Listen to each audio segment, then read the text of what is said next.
Amen. For this last part of our afternoon service, you've been given a copy of Mount Zion's new vision, which you will need for this moment. From the Mishnah in Pirkei Avot, Ethics of the Ancestors from 2 millennia ago, we learn from Shimon the Just, a survivor of the Great Assembly, an institution which preceded the rabbis. The world stands on three things, he taught: Torah, Avodah, Gemilut Chasadim, lifelong learning, worship, and acts of loving kindness. And this teaching still animates Jewish life. It is the basis of our mission, written in 2003. But this past year, after a 2-year process involving the entire congregation called Kivun La'atid, a direction for the future, Mount Zion 2040, the board adopted a new vision and a derech, which is a path for moving toward that vision, grounded in our mission. Last Yom Kippur, we heard from 4 congregants who spoke about one of 4 parts of our mission that resonated with them: lifelong learning, worship, acts of loving kindness, and we added community. This year, we will hear from 4 congregants who will speak about a personal connection to one of the 4 aspirations of our new vision, and will read the accompanying language from our derech, which you can find if you're watching online on our website, mzion.org/about/vision. So let's begin by reading our new vision together, which you can see on your page. Our Jewish congregation envisions a community and a world where all people experience shalom, wholeness and peace, tzedek, justice, shayachut, belonging, and simcha, joy. So how do we get to that vision? That is our derech, our path. Under the first part, Jewish congregation, that's who we are. We will inspire Jewish experiences, stories, and practices, learn from Jewish history as we continue to innovate in our kivunim, our directions of Torah, thoughtful study, Shabbat, soulful rest, and uplifting musical worship, tzedek, action that has impact, and Israel, intentional engagement with the Jewish people worldwide. Now, speaking about our 4 aspirations for shalom, will be Elizabeth Martinez Podolsky, for tzedek, Mark Jaffe, for shayachut, Sue Cook, and for simcha, Adam Barr. Their reflections will be brief. They have spent a lot of time condensing what they want to say into a short statement. Take a breath before each one and really listen.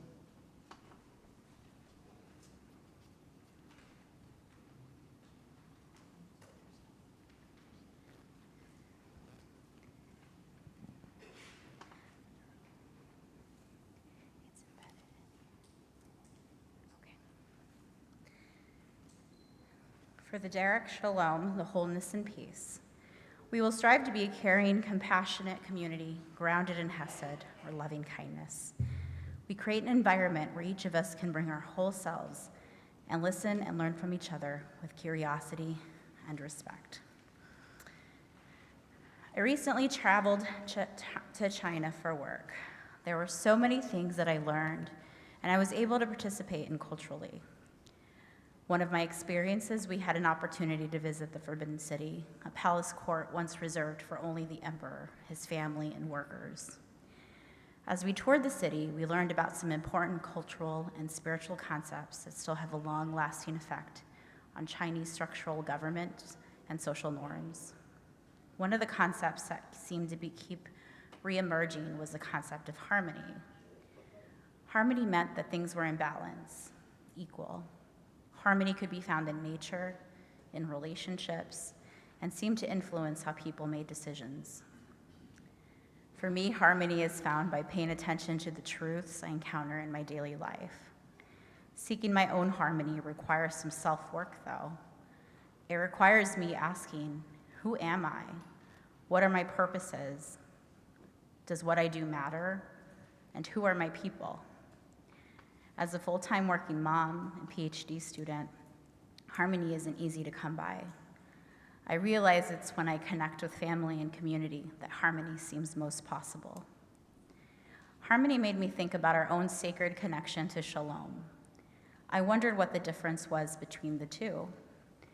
After getting to know several new colleagues, I asked them one by one what they felt was the difference between harmony and peace. I learned that though many felt that peace was stillness and calm for everyone, while harmony was stillness and calm that we searched for within ourselves and others. In our community, Derech, we strive to be a caring, compassionate community grounded in hesed, or loving kindness. We seek to create an environment where each of us can bring our whole selves and listen and learn from each other with curiosity and respect. As a community grounded in shalom, I think our vision is important because it implores us to seek our harmony, then participate in creating a community where harmony becomes collective shalom. It asks us to focus on needs outside ourselves. Through our views on harmony and peace varied, I think my colleagues were right. Shalom is a call to community wholeness. Shalom is a shofar, shalom is echad, and shalom is us. Thanks.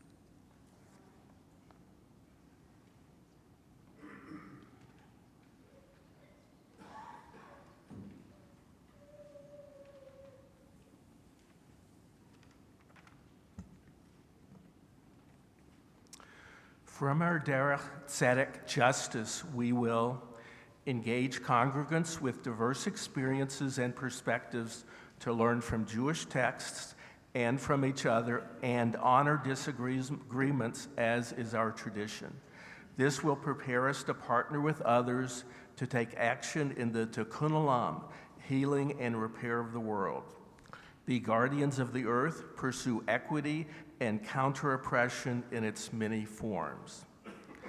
I am Mark Jaffe. As a relatively new member of Mount Zion, part of my interest in joining was the robust work of the Tzedek Committee.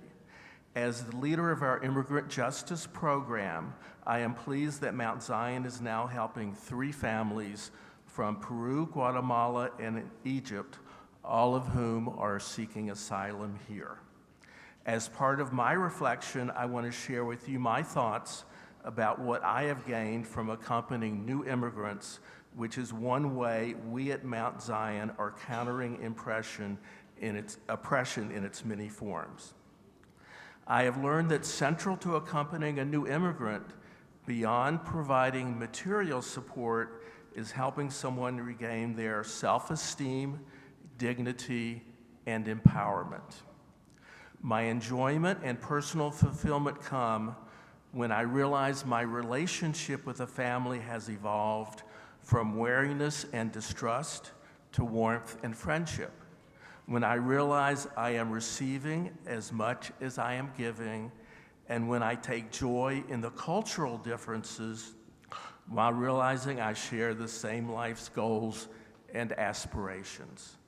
Notably, I enjoyed immensely helping at the naturalization ceremony hosted at Mount Zion on June 21st, when I shed tears of joy seeing immigrants from more than 50 countries become U.S. citizens.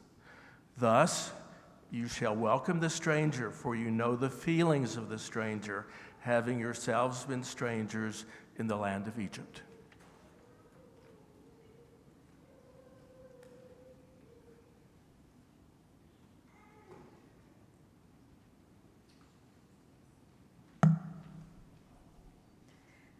From our derech, shayachut, belonging, we will connect in person, panim el panim, face to face, and strengthen our online connections.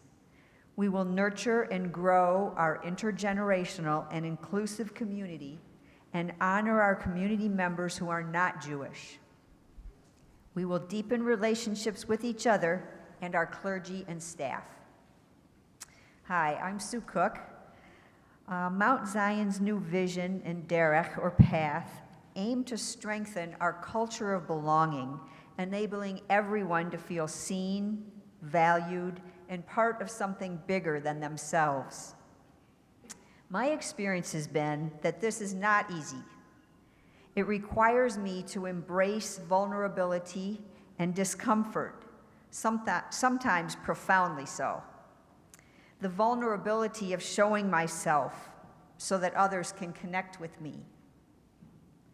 The challenge of opening my heart and reaching outward just when I most want to rest or turn inward. The confusion of encountering the new and unfamiliar. The embarrassment of awkward conversations and of my mortifying mistakes. The discomfort of disappointment when I'm not treated well. For me, tolerating this vulnerability and discomfort was easier once I found a foothold at Mount Zion, not as my Jewish husband's non-Jewish wife, but on my own. I took on the Mosaic Project, an 8-year project, congregational art project that resulted in the mosaic that now sits in the lobby. That was a foothold for me, giving me insights and relationships that steady me when it feels hard to be here. I hope you have all found or will find your own footholds, because as we implement this new strategic plan, our feelings of discomfort and vulnerability will help us evolve into a community where everyone can feel that they belong.